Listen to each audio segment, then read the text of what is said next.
தக்காளி சேர்க்காம விதவிதமாக சட்னி, துவையல் இதெல்லாம் எப்படி அரைக்கிறது அப்படிங்கிறது தான் இந்த வீடியோவில் நீங்கள் பார்க்க போகிறீங்க. மல்லித்தழை, புதினா, வேர்க்கடலை, வெங்காயம், இஞ்சி, பூண்டு, கடலைப்பருப்பு இந்த மாதிரி எல்லாத்தையும் வச்சு நம்ம ஒவ்வொரு சட்னியும் விதவிதமாக நம்ம அரைக்கலாம். ஒவ்வொரு சட்னிக்கும் சேர்க்கக்கூடிய இன்க்ரீடியண்ட் மாறும்போது அதோட டேஸ்ட்டும் மாறும். அதெல்லாம் ஒவ்வொன்றா நம்ம எப்படி அரைக்கிறது அப்படிங்கிறத தான் இந்த வீடியோவில் நீங்கள் பார்க்க போகிறீங்க. வடகம், வறுக்கிற வடகம், தாளிக்கிற வடகம், அதை வச்சு கூட நம்ம சட்னி அரைக்க முடியும். அதை எப்படி அரைக்கிறதுன்னு பார்ப்போம். முதல்ல துவரம்பருப்பு, தேங்காய், பூண்டு, மிளகாய் வத்தல், கொஞ்சம் கருவேப்பிலை வச்சு சட்னி அரைக்க போகிறோம். ஒரு பாத்திரத்தை அடுப்பில் வச்சுக்கிட்டு அதில் ஒரு சின்ன கப்பில் ஒரு கப்பு துவரம்பருப்பை கொஞ்சம் வாசனை வர வரைக்கும் வறுத்துக்கோங்க. அது ஓரளவு வறுபட்டுக்கிட்டு இருக்கும்போது காரத்துக்கு தேவையான அளவு மிளகாய் வத்தல், 2 பல் பூண்டு சேர்த்துக்கோங்க. கொஞ்சமாக கருவேப்பிலை ரொம்ப போட வேண்டாம். போட்டு இதையும் லேசாக வறுத்துக்கோங்க. ஆறின உடனே மிக்ஸி ஜாரில் இதையும் தேங்காயையும் சேர்த்து அரைச்சி எடுத்துக்கோங்க. அதே மாதிரி வேர்க்கடலை சட்னிக்கு வேர்க்கடலை, தேங்காய், புளி கொஞ்சம் வைக்கணும். அதுக்கு கருவேப்பிலை, வத்தல் மிளகாய், உப்பு இதெல்லாம் சேர்த்து அரைக்க போகிறோம். இப்போ தேங்காய் சேர்த்தாச்சு, நிலக்கடலையும் சேர்த்தாச்சு, கொஞ்சம் புளி, மிளகாய் வத்தல் காரத்துக்கு ஏற்ற மாதிரி 2 பல் பூண்டு, கொஞ்சம் உப்பு, கொஞ்சமாக கருவேப்பிலை இதெல்லாம் சேர்த்து இந்த புளி சேர்த்து அரைக்கும்போது இது இட்லி தோசைக்கெல்லாம் இது நல்லாவே இருக்கும். முதல்ல தண்ணி ஊற்றாமல் கொஞ்சம் அரைச்சிக்கிட்டு அப்புறமா தண்ணி ஊற்றி அரைச்சி அதை ஒரு பாத்திரத்தில் மாற்றிட்டு கொஞ்சமாக கடுகு, கருவேப்பிலை தாளித்து கொட்டினீங்க அப்படின்னு சொன்னால் இந்த சட்னி இட்லி தோசைக்கு நல்லாயிருக்கும். அடுத்தது வெங்காயம், பூண்டு சட்னி எப்படி அரைக்கலாம். சின்ன வெங்காயத்தை இது மாதிரி எடுத்து வச்சுக்கோங்க. கொஞ்சம் ஒரு கை பூண்டு, கொஞ்சம் புளி, 2 மிளகாய் வத்தல். ஒரு பாத்திரத்தை அடுப்பில் வச்சு கொஞ்சமாக எண்ணெய் விட்டு மிளகாய் வத்தல் உங்களுக்கு காரத்துக்கு தகுந்த மாதிரி 1 அல்லது 2 சேர்த்துக்கலாம். போட்டு அது லேசாக செவந்து வந்த உடனே அது கூட இந்த பூண்டை சேர்த்துக்கோங்க. வெங்காயத்தையும் பூண்டையும் ஒன்றா சேர்க்க வேண்டாம். பூண்டு வதங்கிறது கொஞ்சம் டைம் எடுக்கும். பூண்டை நல்லா வதக்கிக்கோங்க. அது ஓரளவு வதங்கின உடனே இந்த சின்ன வெங்காயத்தையும் சேர்த்து நல்லா வதக்கிக்கோங்க. பெரிய வெங்காயத்தை விட சின்ன வெங்காயம் தான் டேஸ்ட் இந்த சட்னிக்கு நல்லாயிருக்கும். அதனால் சின்ன வெங்காயத்தை இந்த மாதிரி ரொம்ப சின்னதாக வேணால் பெருசாக கூட நீங்கள் கட் பண்ணி போட்டுக்கலாம். இது கூட புளியும் உப்பும் சேர்த்து அரைச்சி எடுத்தீங்க அப்படின்னு சொன்னால் இந்த சட்னி இட்லி கூட நல்லாயிருக்கும். இன்னொரு சட்னிக்கு கடலைப்பருப்பு, தேங்காய், பூண்டு, புளி, கருவேப்பிலை, மிளகாய் வத்தல் எடுத்து வச்சுருக்கிறேன். இந்த பூண்டு தோல் உரிக்காமல் நீங்கள் போடணும். இப்போ ஒரு பாத்திரத்தை அடுப்பில் வச்சு அதில் கொஞ்சமாக எண்ணெய் விட்டுக்கோங்க. அதில் இந்த கடலைப்பருப்பை முதல்ல சேர்த்துக்கோங்க. சேர்த்து அதை லேசாக வறுத்துக்கோங்க. லேசாக வறுபட்ட உடனேயே இது கூட நீங்கள் இந்த பூண்டை சேர்த்துக்கோங்க. தோல் உரிக்காத சின்ன சின்ன பூண்டாக போட்டுக்கோங்க. அது லேசாக வறுபடணும். வறுபட்ட உடனே கொஞ்சம் கருவேப்பிலை, காரத்துக்கு தேவையான அளவு மிளகாய் வத்தல், இது கூட நம்ம எடுத்து வச்சுருக்கிற 1 கப்பு தேங்காய் அதையும் சேர்த்து லேசாக வதக்கி விட்டுக்கோங்க. இது கொஞ்சம் நல்லா வதங்கிருச்சு அப்படின்னு சொன்னால் நீங்கள் வெளியூர்களுக்கெல்லாம் போகும்போது கூட நீங்கள் டூரெல்லாம் போனீங்கன்னா சாப்பாட்டுக்கு சைட் டிஷ்ஷாக எடுத்துகிட்டு போனாலும் இது சீக்கிரத்தில் கெட்டு போகாது வதக்கி அரைக்கிறதுனால. ஆறுன உடனே மிக்சியில் அரைச்சிக்கோங்க. இந்த மாதிரி கடுகு தாளித்து கொட்டுக்கோங்க. இது இட்லி தோசைக்கும் சாப்பிடலாம், வெரைட்டி ரைஸுக்குமே இது நல்லாயிருக்கும். அடுத்தது பூண்டு தேங்காய் சட்னி. பூண்டும் தேங்காயும் சேர்த்து அரைக்க போகிறோம். இதுக்கும் ஒரு பாத்திரத்தை அடுப்பில் வச்சுக்கோங்க. காரத்துக்கு தகுந்த மாதிரியா மிளகாய் வத்தல் 1 அல்லது 2 போட்டுக்கோங்க. அது லேசாக பொரிஞ்ச உடனே கொஞ்சமாக பூண்டு, ஒரு 4-5 பல் பூண்டை இந்த மாதிரி போட்டுக்கோங்க. கொஞ்சம் கருவேப்பிலையும் சேர்த்துக்கோங்க. அந்த கருவேப்பிலை கூடுதலாக வாசனையை கொடுக்கும். அதனால் சில துவையல்களுக்கு கருவேப்பிலை நம்ம சேர்த்துக்கிட்டோன்னா அது நல்லாயிருக்கும். இப்போ இது வறுபட்ட உடனே இந்த 1 கப்பு தேங்காய் நம்ம எடுத்து வச்சுருக்கிற சேர்த்துருக்குறோம். தேங்காயும் பூண்டும் மிளகாய் வத்தலும் மட்டும்தான் போட்டிருக்குறோம். புளிப்புக்கு கொஞ்சமாக புளியும் கொஞ்சம் உப்பும் சேர்த்து இது ஆறுன உடனே மிக்சியில் அரைச்சி எடுத்துட்டிங்க அப்படின்னு சொன்னாக்கா இது துவையலாகவும் யூஸ் பண்ணிக்கலாம். கொஞ்சம் தண்ணி கலந்து தாளித்து விட்டுட்டிங்க அப்படின்னு சொன்னால் சட்னியாகவும் யூஸ் பண்ணிக்கலாம். அடுத்தது மல்லித்தழையை வச்சு சட்னி அரைக்க போகிறோம். அதுக்கு உளுந்தம்பருப்பு, தேங்காய், புளி, பச்சை மிளகாய், கருவேப்பிலை, கொத்தமல்லி தழை எடுத்துருக்குறோம். ஒரு பாத்திரத்தை அடுப்பில் வச்சுக்கிட்டு அதில் இந்த உளுந்தம்பருப்பை சேர்த்து வாசனை வர வரைக்கும் வறுத்துக்கோங்க. அது வறுபட்ட உடனே அடுப்பை ஆஃப் பண்ணிவிட்டு கொஞ்சம் பெருங்காயம் கலந்து விட்ருங்க. அதுலேயே அது பொரிஞ்சிடும் அந்த சூட்லேயே. இப்போ ஆறுனதுக்கப்புறமா இதை ஒரு பாத்திரத்தில் மாற்றிக்கோங்க, மிக்ஸி ஜாரில்.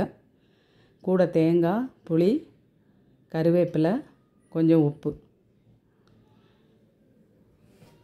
பச்சை மிளகாய் எல்லாத்தையுமே சேர்த்து ஒரு தடவை நல்லா அரைச்சிக்கோங்க. தண்ணி சேர்க்காமல் அரைச்சிக்கிட்டு அதுக்கப்புறமா நம்ம மல்லித்தழையை சேர்த்து அரைக்கணும். தேவையான அளவு உப்பையும் சேர்த்து தண்ணி சேர்க்காமல் ஒரு தடவை அரைச்சிக்கோங்க. அரைச்சதுக்கப்புறமா இந்த மாதிரி வந்ததுக்கப்புறம் அதில் மல்லித்தழையை சேர்த்து தேவையான அளவு தண்ணி சேர்த்து அரைச்சி எடுத்தீங்க அப்படின்னு சொன்னால் இதையும் நீங்கள் துவையலாக யூஸ் பண்ணிக்கலாம். தண்ணி கலந்து கொஞ்சம் கெட்டியாக இல்லாத மாதிரி வச்சுக்கிட்டிங்கன்னா தாளித்து விட்டுட்டிங்க அப்படின்னு சொன்னால் இட்லி தோசைக்கும் இதை வச்சுக்கலாம். அடுத்து இன்னொரு சட்னி, இது துவையலாக மட்டும்தான் யூஸ் பண்ண போகிறோம். இதுக்கு உளுந்து சேர்க்காமல் நம்ம ஏற்கனவே அரைச்ச மாதிரி தேங்காய், புளி, கொத்தமல்லி தழை, கொஞ்சமாக கருவேப்பிலை இது மட்டும் போட்டு நம்ம அரைக்க போகிறோம்.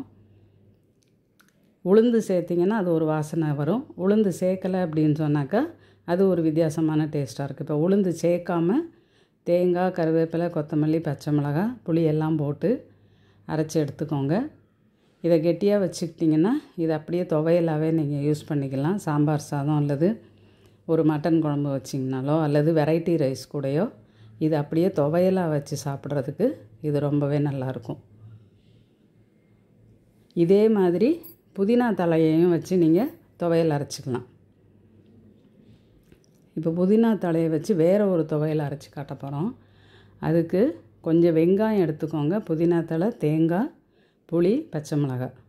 இந்த புதினா தலையை விட்டுட்டு வெங்காயமும் தவிர்த்துட்டு மீதி இருக்கக்கூடியதெல்லாம் ஒன்றா சேர்த்துக்கோங்க. புளி, உப்பு, தேங்காய் இதெல்லாம் போட்டு லேசாக அரைச்சிட்டு அதுக்கப்புறம் இந்த புதினா தலையை அதில் போட்டு திரும்ப ஒருக்க அரைச்சிக்கோங்க.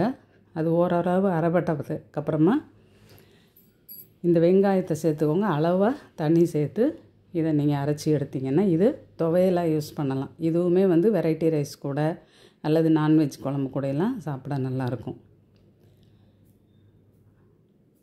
அடுத்தது புதினாவில் சட்னி. இப்போ மல்லிக்கு எப்படி சட்னி அரைச்சோமோ அதே போல் மல்லித்தழையை யூஸ் பண்ண மாதிரி புதினா தலையை யூஸ் பண்ணி இது மாதிரி உளுந்து வறுத்து அந்த உளுந்து கூட இப்போ நம்ம பெருங்காயம்லாம் இதில் சேர்க்க வேண்டியதில்லை.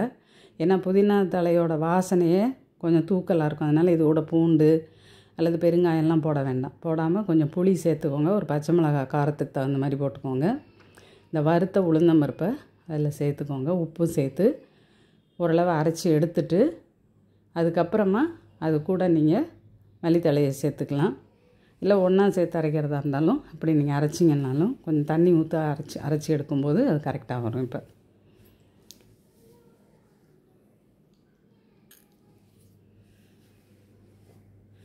இந்த உளுந்து பருப்பு சேர்த்து நீங்கள் அரைக்கிறது எப்பயுமே இட்லி தோசைக்கு நல்ல காம்பினேஷனாக இருக்கும். உளுந்து சேர்க்காமல் இதே துவையெல்லாம் நீங்கள் அரைச்சிங்க அப்படின்னு சொன்னாக்கா வெறும் அந்த புதினா தலையும் தேங்காய், புளி எல்லாம் வச்சு அரைச்சிங்கன்னா அது சாப்பாட்டோட சாப்பிட்றதுக்கு அது நல்லாயிருக்கும். இது ஒரு வகையான சட்னி. அடுத்தது எள்ளில் ஒரு துவையல் அரைக்க போகிறோம். எள்ளை லேசாக வறுத்துக்கோங்க. ஒரு கப்பு எள்ளை, அது கூட காரத்துக்கு தகுந்த மாதிரி மிளகா வத்தலையும் லேசாக வறுத்துக்கோங்க. ஒரு மிக்ஸி ஜாரில் கொஞ்சம் தேங்காய் எடுத்து அந்த தேங்காய் கூட கொஞ்சம் புளியும் ஒரு பல் பூண்டும் சேர்த்துக்கோங்க. இந்த வறுத்த எள், மிளகா வத்தல் இது எல்லாத்தையும் அதில் சேர்த்து கொஞ்சமாக உப்பு சேர்த்து முதல்ல சும்மா ஒரு தடவை தண்ணி இல்லாமல் அரைச்சிட்டு திரும்ப தேவையான அளவு தண்ணி ஊற்றி அரைச்சி எடுத்தீங்க அப்படின்னு சொன்னால் இது எள்ளு துவையலாக இருக்கும். தண்ணி ஊற்றி கடுகு தாளித்து கொட்டிக்கிட்டீங்க அப்படின்னு சொன்னால் இதை நீங்கள் சட்னியாகவும் யூஸ் பண்ணிக்கலாம். அடுத்தது இஞ்சி துவையல் எப்படி செய்கிறதுன்னு பார்க்கலாம். ஒரு பாத்திரத்தில் எண்ணெய் வச்சுக்கோங்க. அதில் கொஞ்சமாக காரத்துக்கு தகுந்த மாதிரி மிளகா வத்தல் போட்டு அது லேசாக வறுபட்ட உடனே அது கூட கொஞ்சம் கருவேப்பிலை, வாசனைக்காக கொஞ்சம் கருவேப்பிலை சேர்த்துக்கோங்க. இந்த கருவேப்பிலை பொரிஞ்ச உடனே நீங்கள் கட் பண்ணி வச்சுருக்கிற இஞ்சி ஒரு கைப்பிடி அளவு இஞ்சி தாராளமாக சேர்த்துக்கலாம். இஞ்சியை சேர்த்து அதையும் லேசாக வறுத்துக்கோங்க.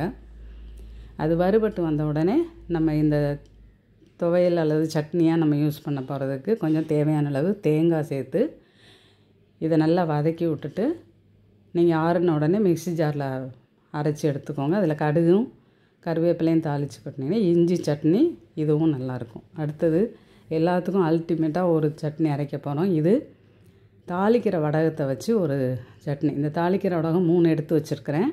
மிளகா வத்தல் 3 எடுத்து வச்சுருக்கிறேன். கொஞ்சம் புளி தேங்காய் எடுத்து வச்சுருக்கிறேன். இப்போ இதை வதக்கி நம்ம அரைக்க போகிறோம். ஒரு பாத்திரத்தை அடுப்பில் வச்சுக்கிட்டு அதில் கொஞ்சம் எண்ணெய் விட்டு இந்த மிளகா வத்தலை லேசாக வறுத்துக்கோங்க. அது வறுபட்ட உடனே இந்த வடகத்தை நம்ம என்ன செய்யணுன்னா கை நல்லா உதுத்து விட்டுக்கிடணும். இந்த தாளிக்கிற வடகத்தை இந்த மாதிரி உதுத்து விட்டு அதை இதில் இந்த மிளகாயோடு சேர்த்து லேசாக வறுபடணும். வறுத்ததுக்கப்புறம் தேங்காயும் சேர்த்து வறுத்துட்டு இது கூட நம்ம எடுத்து வச்சுக்கக்கூடிய புளி தேவையான அளவு உப்பு சேர்த்து வறுத்து ஆறுனதுக்கப்புறம் அரைச்சி எடுத்திங்கன்னா இந்த துவையல் சாம்பார் எல்லாத்துக்கூடையும் சாப்பிட ரொம்ப டேஸ்ட்டாக இருக்கும். குறிப்பாக தயிர் சாதம் கூட சாப்பிட்றதுக்கு ரொம்ப டேஸ்ட்டாக இருக்கும். நீங்கள் ஒரு தடவை செஞ்சிங்கன்னா திரும்ப திரும்ப இந்த துவையலை செய்து பார்ப்பீங்க.